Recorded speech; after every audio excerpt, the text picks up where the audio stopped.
Hello friend, welcome to my YouTube channel. तो आज के इस वीडियो में हम आपको बताएंगे कलयुग में भगवान कल्कि के साथ गणेश जी अवतार लेंगे। तो आइए जानते हैं इसके बारे में।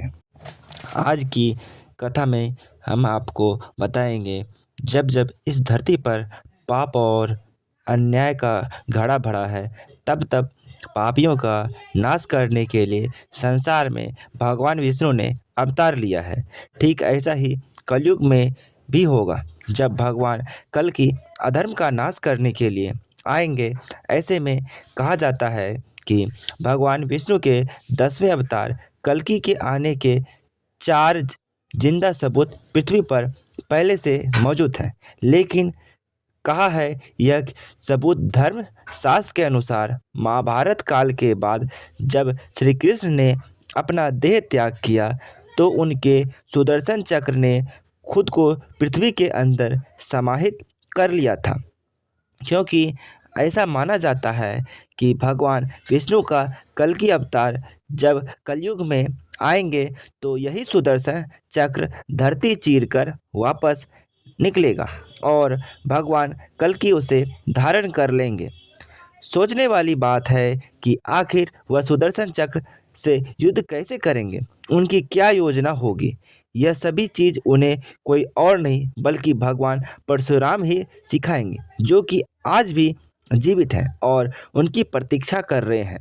सिर्फ सुदर्शन चक्र ही नहीं, कुंती पुत्र कर्ण का अमोघ कवच और कुंडल भी उनके इस युद्ध में सुरक्षा करेगा। बताया जाता है कि महाभारत काल के बाद आज भी समुद्र देव और सूर्य देव इस कवच और कुंडल की सुरक्षा पुरी के कोणार्क में सदियों से कर रहे हैं। और तो और कली पुरुष के खिलाफ होने वाले इस युद्ध में भगवान कल्कि का सबसे बड़ा हथियार ब्रह्मन पदार्थ साबित होगा। जी हाँ, वही ब्रह्मन पदार्थ जिसके बारे में कहा जाता है कि वह भगवान श्री कृष्ण का दिल है, जो आज भी भगवान जगन्नाथ की मूर्ति में धड़कता है। धर्म विद्वानों की माने तो ब्रह्मन पदार्थ में असीमित शक्तियाँ और कलयुग में इसी ब्रह्मन पदार्थ की मदद से कल्कि अवतार कली पुरुष को पराजित करेंगे। इसके अलावा भगवान कल्कि के होने वाले परिवार के बड़े बड़े की जाए तो उसके जिक्र में हमें भगवान पुराण के स्कंद 12 के अध्याय 2 में साफ साफ एक कथा के माध्यम से देखने को मिलता है। कहानी के मुताबिक यूपी के संभल ग्राम में भगवान कल्कि का जन्म होगा और वह अपने माता पिता की चौथी संतान होंगे, जो समय आने पर देवदत्त नाम के घोड़े पर बैठकर आएंगे और तलवार से पापियों का नाश करेंगे, जिसके बाद सतयुग का प्रारंभ होगा। कथा में यह भी बताया गया है कि भगवान कल्कि की 2 पत्नियां होंगी, लक्ष्मी रूपी पद्मा और वैष्णवी रूपी रमा। भगवान कल्कि की पत्नी वैष्णवी के बारे में बताया जाता है कि उन्होंने त्रेता युग में ही जन्म ले लिया था। दरअसल त्रेता युग में दक्षिण भारत में रत्नाकर नाम के एक राजा हुआ करते थे। वह माता रानी के बहुत बड़े भक्त थे, परंतु वह संतानहीन थे।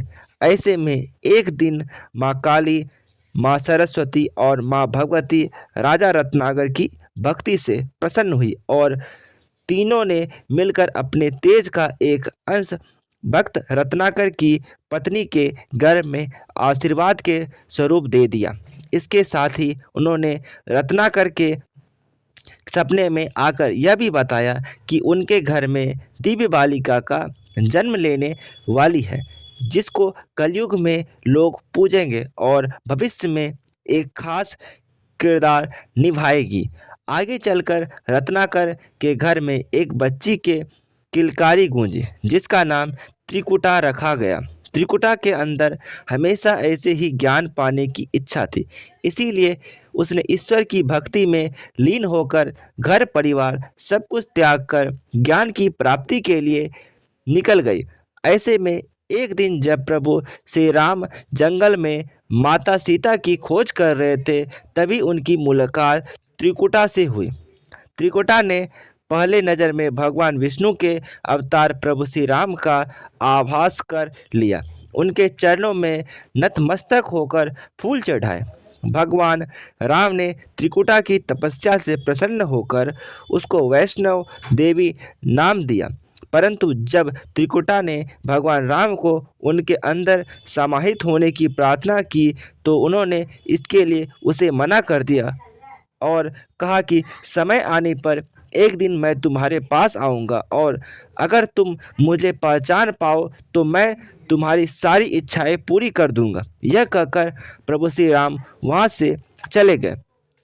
तो फ्रेंड्स, समय बीतता गया और त्रिकुटा अपने प्रभु श्री राम के इंतजार में आस लगाए बैठे हुई थी कि तभी एक दिन त्रिकुटा के द्वारा पर एक बूढ़ा व्यक्ति आया और उससे शादी का प्रस्ताव रखा, जिसके जवाब में त्रिकुटा ने उस बूढ़े व्यक्ति को यह कहकर मना कर दिया कि वह प्रभु श्री राम की पहले से ही हो चुकी है और वह किसी भी वक्त उन्हें लेने आ सकते हैं। हालांकि बाद में त्रिकुटा को अपनी गलती का एहसास हुआ, लेकिन तब तक काफ़ी देर हो चुकी थी, क्योंकि वह बूढ़ा आदमी कोई और नहीं बल्कि प्रभु श्री राम ही थे।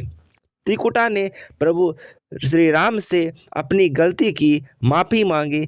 तब प्रभु श्री राम ने उनसे कहा कि तुम्हारी इच्छा पूरी करने यह सही समय नहीं है, इस युग में तो नहीं, लेकिन कलयुग में आप मेरी अर्धांगिनी बनेंगी। अगर वह उत्तर भारत के त्रिकूट पर्वत पर जाकर तप करेगी, तब कलयुग में मैं आपको कल्कि अवतार के रूप में अपना बनाऊंगा। इसी दिन के बाद माता ने त्रिकुटा पर्वत पर जाकर घोर तपस्या की और शरीर का त्याग करके 3 मुंह वाले पिंडी में समाहित हो गए। मान्यता है कि भगवान विष्णु के 10वें अवतार कल्कि का जब कली पुरुष का सर्वनाश के लिए जन्म होगा, तो वह देवी वैष्णो से विवाह करेंगी। वहीं भगवान कल्कि के 3 पुत्र भी होंगे, जिनका नाम जय, विजय और मेघवाल होगा। मित्रों, जब जानते हैं भगवान श्री गणेश जी के कलयुग में अवतार का रहस्य।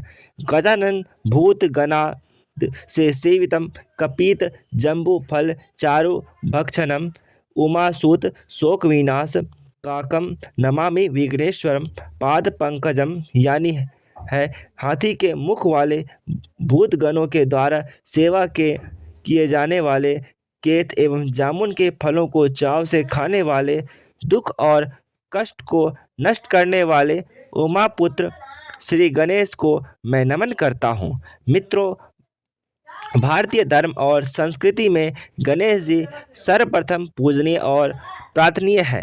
उनकी पूजा के बिना कोई भी मंगल कार्य शुरू नहीं होता। सभी धर्मों में गणेश जी की किसी रूप में पूजा या आवाहन होता ही है। मित्र, शिव पुत्र गणेश जी को देवगणों का अधिपति नियुक्त किया गया है। गणेश जी की बहन का नाम अशोक सुंदरी और उनके भाई का नाम कार्तिकेय। दुनिया के प्रथम धर्म ग्रंथ ऋग्वेद में भी भगवान गणेश का जिक्र मिलता है।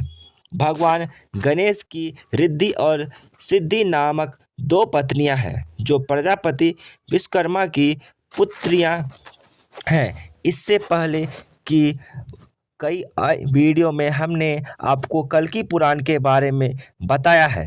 भगवान विष्णु के 10वें अवतार यानी कि कल्कि अवतार के बारे में बताया। कल्कि अवतार के बारे में तो अब आप जान ही गए होंगे कि कल्कि अवतार का जन्म कब होगा। जब कलयुग के अंत का समय निकट होगा, तब धरती पर व्याप्त पाप और अंधकार को मिटाने के लिए भगवान विष्णु कल्कि स्वरूप में धरती पर जन्म लेंगे। कल्कि पुराण में भगवान कल्कि के बारे में सब कुछ बताया गया है। लेकिन मित्रों, क्या आपको गणेश पुराण के बारे में पता है? कल्कि अवतार की ही तरह गणेश पुराण में भगवान गणेश के एक ऐसे अवतार का वर्णन किया गया है जो कि कलयुग में जन्म लेंगे। भगवान गणेश का वह कौन सा अवतार है जो कलयुग में आएगा और इस बारे में गणेश पुराण में क्या लिखा है? मित्रों, इस वीडियो में आगे बढ़ने से पहले हमारे चैनल को सब्सक्राइब कर बेल आइकन को ऑन करना मत भूलिए। धार्मिक मान्यता की माने तो जब धरती पर पाप बड़ा है तब भगवान धरती पर आए हैं। तो इस बार भगवान विष्णु के कई सारे अवतारों का वर्णन धर्मशास्त्र में मिलता है। यहाँ तक कि पुराणों में कलयुग के अंत में भगवान विष्णु के कल्कि अवतार का भी उल्लेख किया गया है। भगवान गणेश कलयुग में अवतार लेने की बात भी पुराण में लिखी गई है, जिसके अनुसार धरती पर जब घोर कलयुग होगा, चारों तरफ अधर्म के कारण हाहाकार मचा होगा, तब श्री गणाधिपति धरती पर अवतरित होंगे और दुष्टों का संहार कर धरती को पाप मुक्त बनाएंगे, जिसके साथ ही सतयुग की शुरुआत होगी। धर्म ग्रंथों के अनुसार भगवान गणेश भी चारों युगों में अवतरित हुए हैं। सतयुग में वे महोत्कट विनायक के रूप में अवतरित हुए हैं। त्रेता युग में वे मयूरेश्वर के रूप में अवतरित हुए और द्वापर युग में शिवपुत्र गजानन के रूप में अवतरित हुए हैं। वहीं गणेश पुराण के अनुसार कलयुग में श्री गणेश जी अवतार लेंगे। गणेश पुराण में भगवान शिव ने पार्वती को स्वयं बताया है कि कलयुग के अंत में गणपति चार भुजा से युक्त होकर अवतरित होंगे और उनका नाम द्रुमवर्ण और शूर्पकर्ण होगा। नीले रंग के घोड़े पर सवारी होकर अपनी महाबली सेना के साथ पापियों का विनाश करेंगे और सतयुग की स्थापना करेंगे। इस रूप में अनेक हाथों में खड़क होगी, साथ ही वे अपनी इच्छा से सेना और अस्त्र शस्त्रों को उत्पन्न करेंगे। कलयुग में बढ़ते अधर्म और पापियों के बढ़ते मनोबल को देखकर भगवान श्री गणेश जी के नेत्रों में क्रोध भरा होगा, जिससे उनके शूर्पकर्ण आँखों से अग्नि की वर्षा होगी। ऐसे में पापियों और अधर्म का नाश करने के बाद भगवान श्री गणेश जी का क्रोध शांत होगा। ऐसे में दुष्टों के भय से पर्वतों की कदरा में छुपे हुए साधु संतों को भगवान गणेश जी अपनी कृपा प्रदान करेंगे और किनकी कृपा से यह साधु जन पुनः धर्म की स्थापना करेंगे। इस तरह से कलयुग के अंत के बाद फिर से सतयुग प्रारंभ होगा और भगवान गणेश के हाथों से होगा। पुराणों की माने तो सतयुग में गणपति महोत्तरी हुए थे। दरअसल वे अपने ओज शक्ति के कारण महोत्कट विनायक के नाम से विख्यात हुए। इस अवतार में उन्होंने दिवांतक तथा नारांतक नाम के दैत्यों के अत्याचार से देवर्षि, मुनि, मनुष्य और सभी प्राणियों को भय मुक्त किया था। वहीं त्रेता युग में भगवान श्री गणेश जी ने मयूरेश्वर के रूप में अवतार लेकर तीनों लोकों में महाबली सिंधु की अत्याचारों से मुक्ति दिलाई थी, जबकि द्वापर युग में गणेश जी राजा वारेन के यहाँ गजानन के रूप में अवतरित हुए थे। यह अवतार उन्होंने सिंदूर नाम दानव को हराकर धरती को उसके भय से मुक्त किया था। पुराणों में वर्णन इस अवतार की कथा के अनुसार सिंदूर का वध करने के बाद खुद गजानन ने उसके रक्त को अपने दिव्य अंगों पर पोत लिया और इसी कारण वे सिंदूर प्रिया तथा सिंदूर वंदन कहलाए। वहीं पुराण के अनुसार कलयुग में श्री गणेश जी का भावी अवतार धूम्रकेतु के नाम से विख्यात होगा, जो कि धरती पर पापियों का नाश करने के लिए और सतयुग की स्थापना के लिए आएंगे।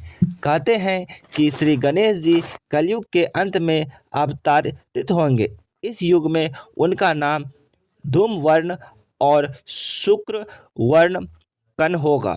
वे एक नीले घोड़े पर सवार होंगे, उनके 4 भुजाएं होंगी, उनके हाथों में खड़ग होगी। वे अपनी सेना के द्वारा पापियों का नाश करेंगे और सत्युग की स्थापना करेंगे। इस दौरान वे ही कल्कि अवतार का साथ देंगे। मित्रों, क्या आप जानते हैं कि हमारे देश में एक ऐसी दिव्य जगह है मौजूद है जहाँ के बारे में माना जाता है कि कभी यहाँ पर देवता वास करते थे। यही नहीं, इसी जगह पर एक ऐसा दरवाज़ा भी है जिसके बारे में कहा जाता है कि इसे पार करने वाला सीधे शरीर या स्वर्ग चला जाता है। यह एक ऐसी गुफा है जिसके वर्णन स्कंद पुराण के मानस खंड में भी किया गया है। वेद व्यास के अनुसार यहाँ पर देवी देवताओं के का स्थान है। इस गुफा के भीतर अनेकों देवलोक के रहस्य छुपे हुए हैं और यहीं पर 7 तलों वाली दूसरी दुनिया भी है। यहाँ स्वर्ग के दरवाजे के पास ही दुनिया के अंत का संकेत देने वाला एक पतला सा खड़ा पत्थर भी मौजूद है, जिसके बारे में कहा जाता है कि इसकी ऊंचाई अपने आप बढ़ रही है। आज हम आपसे एक ऐसी ही गुफा के बारे में बात कर रहे हैं जिसमें भगवान सभी देवता मौजूद हैं। ऐसी गुफा पूरी दुनिया में कहीं नहीं है। यकीनन दोस्तों, यह वीडियो देखकर आपके होश उड़ जाएंगे। हिंदू पौराणिक कथाओं की कहानी स्वर्ग का दरवाज़ा जिस गुफा के अंदर है, वहाँ के प्रवेश द्वार पर पथरीली छत के कुछ नीचे आने के अनुमानों को देखा जा सकता है। इसे हाथी ऐरावत की 1000 पद चिन्हों के रूप में संदर्भित किया जा सकता है। भगवान नरसिंह के पंजे और जबड़े प्राकृतिक चट्टान में गुफा के बाहर उभरे देखे जा सकते हैं। यह भगवान नरसिंह और हिरण्यकश्यप के कहानी का वर्णन करते हैं। यहाँ मौजूद गुफा चट्टानों पर हिंदू पौराणिक कथाओं की कहानियाँ हैं। इसके अलावा इस गुफा में राजा परीक्षित के बेटे की कहानी को देखा जा सकता है। भगवान गणेश का सिर, इसके अलावा यहाँ एक चट्टान दिखेगी जो मार्ग के बीचों बीच में है। यह चट्टान भगवान गणेश के बिना सर वाले अंग का प्रतिनिधित्व करती है। यहाँ कमल से पानी आता है और वह पानी इसी मूर्ति पर पड़ती है जो भगवान शिव द्वारा गणेश जी का सिर कटने से पहले और हाथी का मस्तक जोड़ने से पहले की कथा का प्रतीक है। स्वर्ग का रास्ता, इसके आगे केदारनाथ, बद्रीनाथ और अमरनाथ के प्रसिद्ध तीर्थ केंद्रों की मूर्तियों के प्रतिकृतियां हैं। यह माना जाता है कि उस गुफा की यात्रा करना प्रसिद्ध 4 धाम की यात्रा करने के बराबर है। इसके आगे कुत्ते के मुंह के आकार में भगवान काल भैरव की गुफा है। कहा जाता है कि यह मोक्ष का रास्ता या स्वर्ग का रास्ता है। यदि कोई व्यक्ति इस गुफा में प्रवेश करके इसकी पूंछ तक पहुंच जाता है तो वह मोक्ष प्राप्त कर सकता है, वह भी बिना मरे, यानी कि 100 शरीर। लेकिन यह मौजूद स्वर्ग के इस दरवाजे तक पहुंचना अत्यंत मुश्किल है। कारण यह है कि स्वर्ग का दरवाज़ा कुछ ऊंचाई पर है और वहां तक जाने वाली चढ़ाई में अत्यंत फिसलन मौजूद है। इसी कारण कोई भी जब तक यहाँ पर चढ़ नहीं सकता है, ये मतलब कि चढ़ नहीं पाया है। भगवान शिव का प्रतिनिधित्व गुफा के अंदर की दीवारों पर पूरे ब्रह्मांड का रूप दिखता है। यह सप्त आर्ष मंडल प्रतिनिधित्व करती है। कहा जाता है कि वनवास के दौरान पांडवों ने भगवान शिव के जटा के नीचे ध्यान किया था। उन्होंने इस गुफा के गुप्त मार्ग के माध्यम से बद्रीनाथ का भी दौरा किया, क्योंकि भगवान शिव की जटा के माध्यम से गंगा नदी का रिसव रहता है। अतः यहाँ भगवान शिव की जटा गंगा नदी के पानी को रोकने की कोशिश का प्रतिनिधित्व करती है। यह है कि दुनिया के अंत का संकेत देने वाला पत्थर इसके आगे चारों युगों की अनुमानित चट्टान दिखाई देती है, जिन्हें सतयुग, त्रेता युग तथा द्वापर युग और कलयुग युग माना जाता है।